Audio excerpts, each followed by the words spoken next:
Welcome back to Stamping at the Warren. I'm Kim Tolton, and today I have got a gift idea for you, and that's making a card or a book, A5 book cover. It's really just the front cover, so the back cover's as normal, and it's made primarily using the kind of eclectic stamp set, which is just a fabulous collage stamp set that came out last year, and it's just divine and beautiful. And the sentiment I'm using, just because it seems to be in keeping with giving gifts towards the new year, where we can leave behind the woes of one year and welcome in the next, and therefore the best is yet to come. So that's a stamp I've used from there. So what you're going to need for this project, you will need an A5 notebook. I've gone with one that's sort of linen hardback coated, but you could go for cheaper versions. I just got mine from the biggest online auction website, shall we say, along with the bands, which I had wanted the ones with the little metal ends to them, but couldn't find them in the size that I wanted, so I ended up going with these, and then I've just adapted it so that the sentiment here holds that in place. Right, so that simply would come off over there, unhook, and then you can open your book. And then when you're finished, you just hook that back over. And of course there is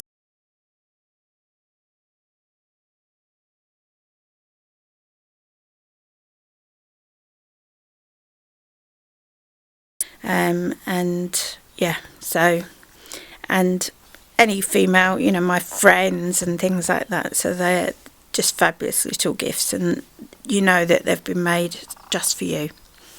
Right, so I'm going to put that to one side, and it is incredibly simple to make. You do want your trimmer, and you want to begin by trimming a piece of just regular whisper white cardstock to 19 centimetres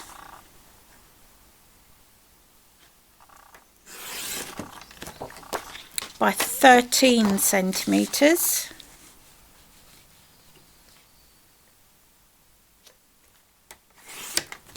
and whilst the trimmer is there, we'll do the matte layer, which is Mossy Meadow. So for that you want 19.4 centimetres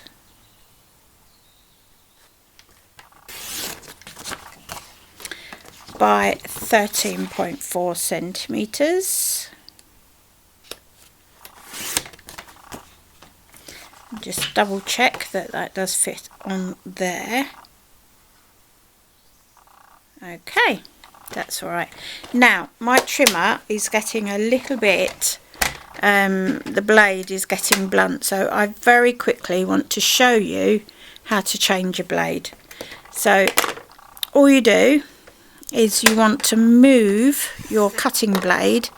So I don't know if you can see here, there's like a hole here, so move your cutting blade along there, and it would be exactly the same if you were changing your scoring blade, and then you can just gently, as long as it's in that slot, okay, you can just, says she, things never go to plan when you're trying to video them. I can never do it by my fingers. You should be able to finger pop it out, but my fingers, there you go. So that comes out, and if you turn your stamping trimmer over, pinch that bottom frosted piece, and you've got storage in the bottom here. So I've got my spare scoring blades, and I've got spare cutting blades. So let's take one of those out, put the other one back in there, and shut that back down, so you can obviously keep other things in there. And then take this covering off, this plastic covering here, like a little cap, and what you can do is then the old blade, which you can actually see is well used, pop in there, so when you throw it away you're not going to be doing your fingers in. And then to replace your blade, you just want to find that open slot again, and make sure that your pointer is in the right direction, and then that clicks in there, slide it along and your blade is changed. Okay, that shows you how to do that. Right, so a bit of stamping. Begin with the berry, well I call it berry, stamp, and I'm using Blackberry Bliss. I'm actually using all of the 2015 14 to 15 in colours for this, and then I'm just going to do a line across there without re-inking. Close that up. Next you want Lost Lagoon and this lovely sort of sun ray stamp, and it is a big old stamp, so stamp off the paper. So what you're doing is you're not stamping the whole image on, you're actually allowing it to go off the page. And the same at the bottom here, so you've got two, and I didn't re-ink that either, so we can shut that one up. Next you want Mossy Meadow, which is there, and you want to ink up. Now for speed, because we're going to be doing quite a bit of stamping with this, you don't worry too much about having the stamp up this way. You're going to stamp twice without re-inking down the bottom end, and then you start from here and you're sort of working, and I do 3 stamps, and then you go to the next area and you bring it down, and then again, and then just a couple up the top there.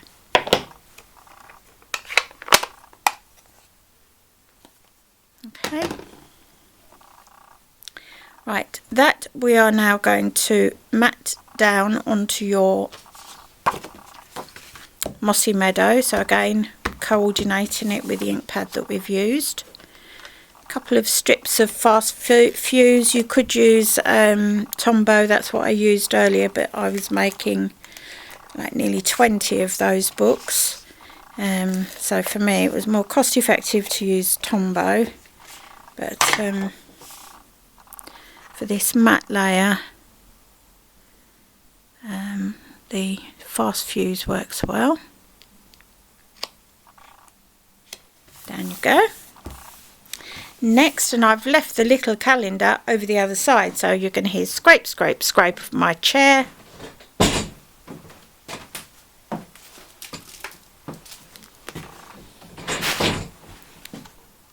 And there's the little calendars. I buy them in bulk each year, and they're nice to pop onto little gifts, again from that very well-known online auction store. And I will use Tombow for this, just because you can move it a little bit if you don't get it in quite the right place.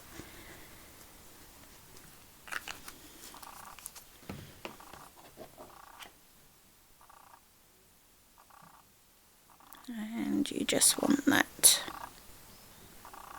just above where the berries are. Get it fairly central, but it's not essential. There you go.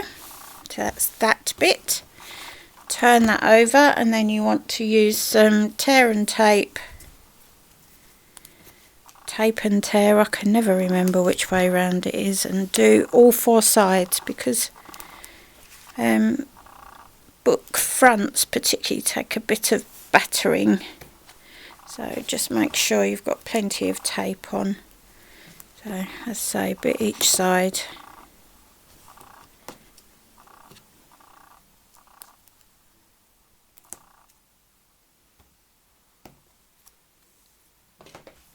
Go, and that can go down onto your card, your book front. Just remove the top backing off of the tape and tear and tape. I will remember it one day. It's too catchy, isn't it? It's too interchangeable, I think.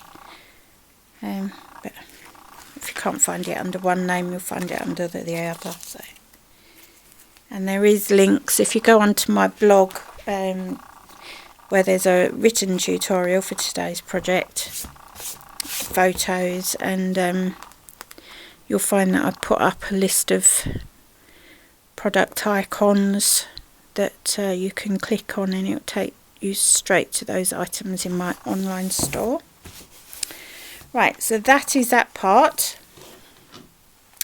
Next, you just want to get your elasticated band,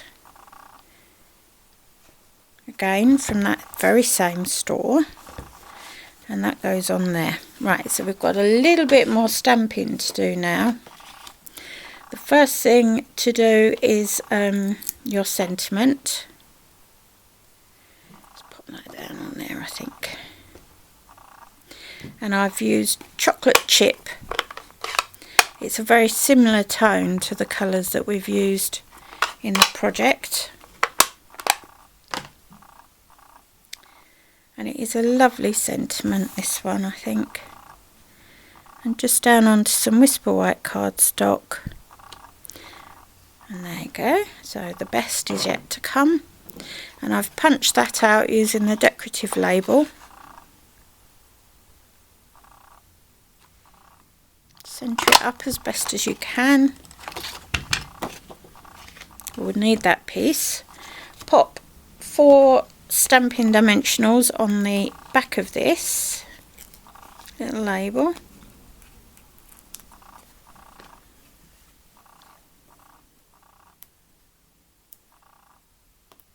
And remove the backing.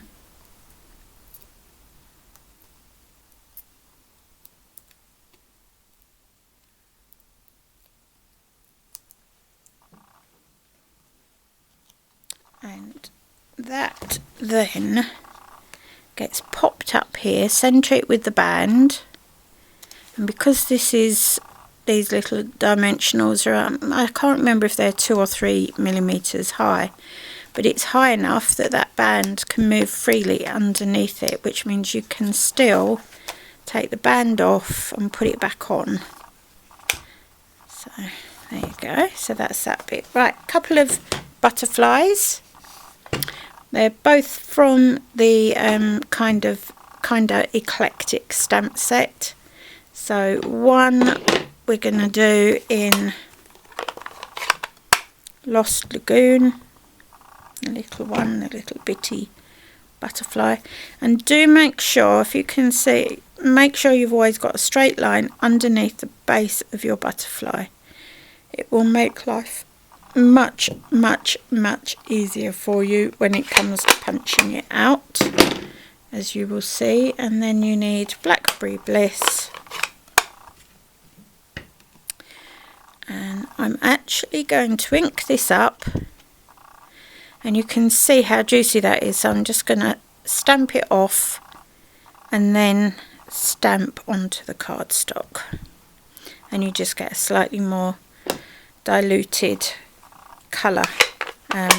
You can see on probably this one over here, you lose some of the definition by having it when the ink pad is really juicy. Right, so 2 more punches. You want the Elegant Butterfly, punch, and always use these punches upside down, because then you can easily see when you've got things lined up, and there should be a slight and even white line around the outside of your image. So that's the elegant butterfly, and then the other one is the bitty butterfly, and you can probably see how if you had your stamped up here, you wouldn't be able to, or if you had your punches, your stamps at an angle, you wouldn't be able to punch the butterflies out very easily. So you always want them stamped just above a straight line. And line this one up and punch. And these get popped on using glue dots, and you know, I've just given the layout that I rather like, but you might decide on something completely different. But if you like the kind of eclectic, do pop over to my store, my online store, details of which will be below today's video, and also on my blog at www.stampingatthewarren.blogspot.co.uk, and all my social media accounts you can find below today's video as well in the show more information. Now, how quick and simple was that? And there is your card.